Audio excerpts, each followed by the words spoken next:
Video editing for beginners. Let's go.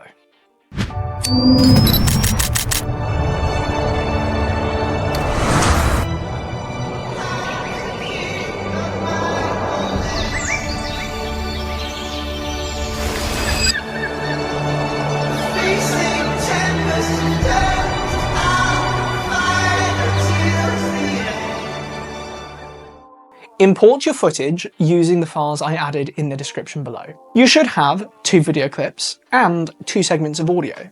Once you've imported the 4 items, choose which video clip you want to add. For the purpose of this tutorial, I'm going to use the unlit clip because I want to show you that you really don't need anything apart from a good set of problem-solving skills in order to tell your story. Select your video clip in the timeline. Click the spacebar and listen to it. You'll hear the audio that was captured in the background, which was quite trashy. And what we want to do is separate the audio from the video clip with the audio from the music track, because we don't want the two to mix. So select the video clip and look on the top right of the screen for where it says audio. Bring the volume all the way down.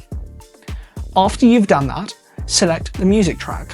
Hover the selection tool to just before the point where the music starts, and you'll recognize this point because you'll see the sound waves in the music track. With the track selected, click Ctrl B. Now click the first segment of the audio track and delete it, and then drag the music clip to the beginning of the timeline. Now let's look at keyframes.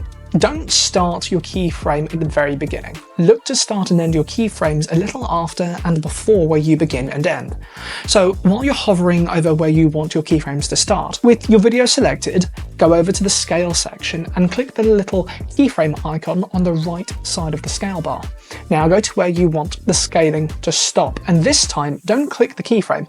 Instead, just increase the scale to 110% and CapCut will automatically insert a keyframe for you. Now, if you click play, you'll see a nice slow zoom into your coffee cup. But it still doesn't look quite right though. And that's because when we zoom into something digitally, we lose the top, bottom and sides of the image as we crop into it.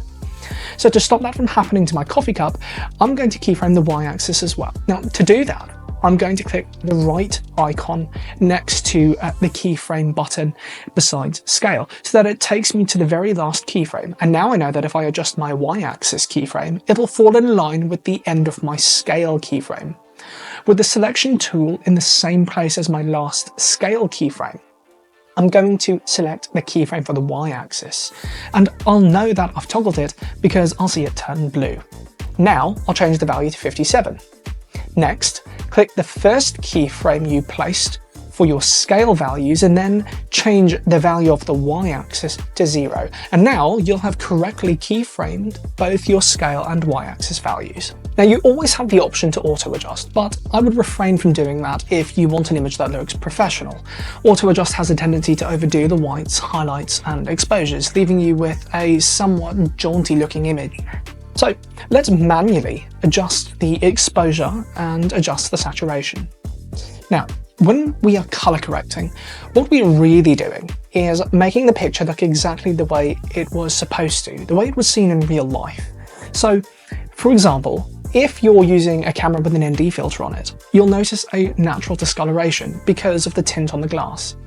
The objective of color correcting is to restore the image in a way that makes it look more natural. So for me, I took the ND filters off of my camera and I white balanced before taking the shot, so there was no need for me to make any major adjustments. Now, if you notice that your pictures look a little different, you can always adjust the temperature to make it cooler or warmer, and stop when you get the desired look. Now click HSL, which stands for Hue, Saturation and Lightness. Select green and adjust the tint to your liking. Play around with the sliders and try adjusting different colors to see what happens. Tinker around with it because this is your video. Now I'm going to adjust my green tint and boost the lightness slightly. And now that I've adjusted the key colors in my picture, I can start grading, making adjustments to highlights, shadows, blacks and more. Try sharpening the video and adjusting the brilliance of it. You'll see that by tapering down the brilliance of my video, it removes the overexposure that you can see on the right side of the mug. Now, I'm actually going to keep it as it was because I like the fact that my mug looks as if it has some type of bloom effect coming from the center of it. But again, tailor it to how you want it. This is your video. Now go to curves, bring down the darks slightly and boost the high tones. And that's practically it for color. Let's zoom in and do something about the noise in the picture. Now with your video selected, go to the right tab and select Reduce Image Noise, and make sure you select Strong. Now it'll take some time, but once it gets to 100%, most of the noise should be gone. Now let's add some black bars to give this a more cinematic look. Go to Effects and select Movie. Now it's starting to look quite good. But what about the introduction? We want to ease the viewer into this. So let's select Video and then move to the right upper tab and look for where it says Animation. Now you should see a variety of options available to you. And my favorite is Fade In because that gives things the most cinematic look. So let's adjust the duration of the animation to 3 seconds. Now go to your music and cut away the part that we don't want to hear. It's best that everything is synchronized together, so let's reduce the volume of the music to -20 decibels and that should be fine. It still doesn't look quite right though. And I told you that I would try and fix the image to make it look more professionally shot, even though it wasn't. Notice the shadow on the left side of the image. It's actually quite bright. And that's because we've increased the exposure of everything digitally. And we want to reflect the shadow on the left side to make it look more cinematic. And this is going to be the thing that really gives it that cinema feel to it. With your video selected, select Mask in the upper right corner. Then select Rectangle, invert it by clicking the small invert button. Feather it to about 30%, rotate it, and then place it into the top left corner.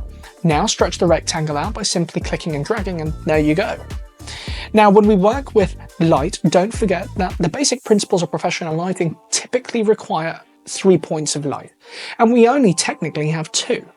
Our main light comes from the window. We've reduced light coming from the left side of the mug, creating a more contrasty look. But what about that third point of light? Well, this time, duplicate your video by clicking Ctrl-C and then click Ctrl-V on the timeline to duplicate it, and layer the duplicate over the original video. Now, on your duplicated video, we're going to have a mask going the other way, but this time, we want to brighten the image so that it doesn't appear too dull. Now, as you can see, the darkness from the first mask spills all over the place, so we want to control that as much as possible with the rectangle mask selected again, rotate it so that it appears on the top right side of the picture. And just like before, you want to rotate it and start playing around with the settings until you get that desired look. And make sure you invert the mask and feather it as much as you need to. And there you go. Now you have a second mask that to some degree controls the light spill from the first mask. And I think that this actually looks rather good. We've taken something that looks dull, plain, ordinary and static, and we've turned it into something that looks more cinematic, more interesting, something that has more color, more meaning. If you've enjoyed this video, give it a thumbs up and subscribe. It really, really helps me. Now, if you are going to leave a comment in the comment box below, that's absolutely fine. All I ask is that you do so bearing in mind to be respectful, kind, and listen to each other. I really believe that if we take the time to listen to one another, we will all grow together as a family. And that's a principle that I stand by and that I believe every single day. I really, really do. So, on that note, thank you very much for watching, and I look forward to seeing you on the next video. Bye-bye for now.